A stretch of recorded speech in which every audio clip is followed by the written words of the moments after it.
வணக்கங்களே. புதுக்கோட்டை மாவட்டம் கீரமங்கலம் அருகே உள்ள குலமங்கலம் வடக்கு கிராமத்தை சேர்ந்தவர் தான் செல்வராஜ். இவருக்கு 65 வயசு ஆகுது. இவர் தினமும் கிடைக்கக்கூடிய வேலைக்கு செல்லக்கூடிய ஒரு கூலி தொழிலாளி. இவர் நேற்று வியாழக்கிழமை தன்னுடைய குடும்ப தேவைக்காக, குடும்பத்துடைய கஷ்டத்திற்காக கீழமங்கத்தில் இருக்கக்கூடிய ஒரு தேசிய மயமாக்கப்பட்ட வங்கிக்கு போயிருக்காரு. அங்கே போயிட்டு ஒரு 4 கிராம் நகையை கொண்டு போய், இந்த நகையை அடகு வச்சு எனக்கு கொஞ்சம் பணம் கொடுங்க அப்படின்னு சொல்லி அங்கே இருந்தவர்கிட்ட கேட்டிருக்காங்க. அப்போ அந்த நகையை அடகு வச்சா 18,500 கிடைக்கும் அப்படின்னு சொல்லியிருக்காங்க. சரி, ஓகே, எனக்கு 18,500 கொடுங்க அப்படின்னு அந்த பெரியவர் சொல்லியிருக்காரு.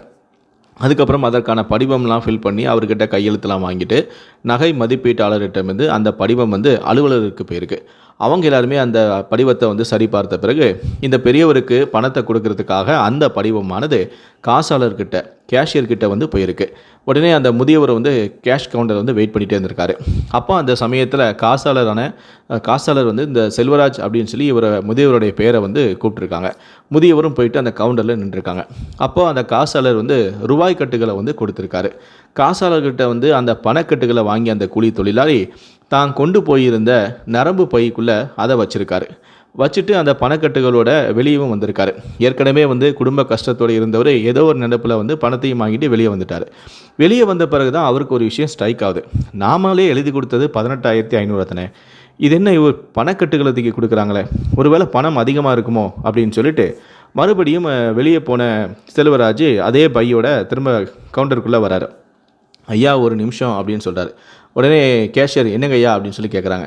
ஐயா, நான் எழுதி கொடுத்ததே 18,500 தான், ஆனால் நீங்கள் அதிகமாக பணத்தை கொடுத்துட்டீங்களே அப்படின்னு சொல்லி அந்த பணக்கட்டுகளை அப்படியே தூக்கி திரும்ப காசாளர்கிட்ட கொடுக்குறாரு. காசாளர் அதை பார்த்ததுமே அதிர்ச்சி அடைந்துட்டார். காரணம், அந்த முதியவர் அடகு வச்ச 4 கிராம் நகைக்கு 18,500 கொடுக்கறது பதிலாக 1,85,000 அந்த காசாளர் கொடுத்துட்டாரு. இதனால் ஐயோ, இவ்வளோ பணத்தை நம்ம கொடுத்துட்டோமா அப்படின்னு சொல்லி அந்த காசாளரே அதிர்ச்சி அடைஞ்சிட்டார்.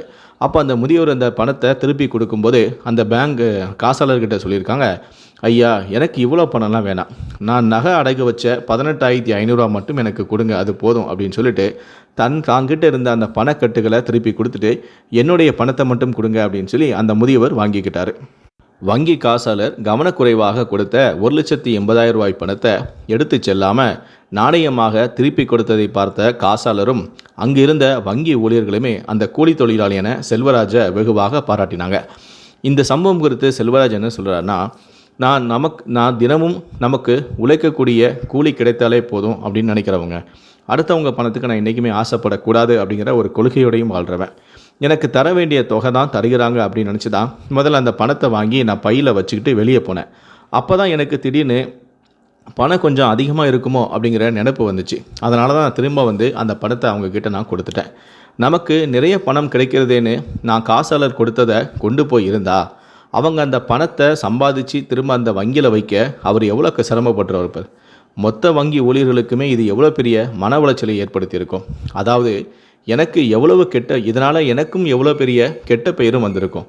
நமக்கு எதுக்குங்க அடுத்தவங்க பணம்?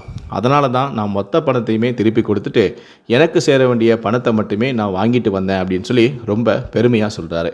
இவரோட செயலை நீங்கள் பாராட்டணும் அப்படின்னு நினச்சிங்கன்னா இந்த வீடியோக்கு ஒரு லைக் கொடுத்துட்டு உங்களுடைய கமெண்ட்களை கீழே இருக்கக்கூடிய கமெண்ட் செக்ஷனில் மறக்காமல் சொல்லுங்கள். முடிந்தளவுக்கு இந்த வீடியோவை மற்றவங்களுக்கும் ஷேர் பண்ணுங்கள். மேலும் இது போன்ற பல வீடியோக்களை பார்க்கணும் அப்படின்னு நினச்சிங்கன்னா மறக்காமல் நினச்சிங்கன்னா சப்ஸ்கிரைப் பண்ணுங்கள். நன்றி, வணக்கம்.